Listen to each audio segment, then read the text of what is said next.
One day somebody comes to the rabbi and says to him, Rabbi, I have such an ego. I don't know what to do with it. I just can't get rid of it.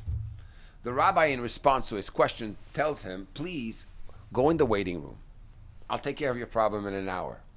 Meanwhile, somebody's waiting in line. A businessman comes in to see the rabbi, asks him about this complicated business deal. He doesn't know, turn right, go left. The rabbi tells him, there's a man waiting in the waiting room. Can you ask him the question? The man in the waiting room says, I'm sorry, I'm not so knowledgeable in that type of business. I'm sorry. Okay.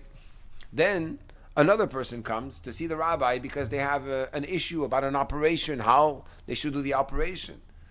And again, he says, go to the person that's waiting in the waiting room and ask him. He says, I'm sorry, I'm not a doctor.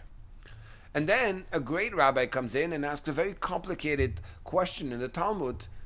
And again, the rabbi sends him to the person in the waiting room and he says, I'm sorry, I'm not that knowledgeable in Torah. Then the rabbi calls back the person that was in the waiting room and says, I don't understand you. Torah you don't know, business you don't know, medicine you don't know. What do you have ego from?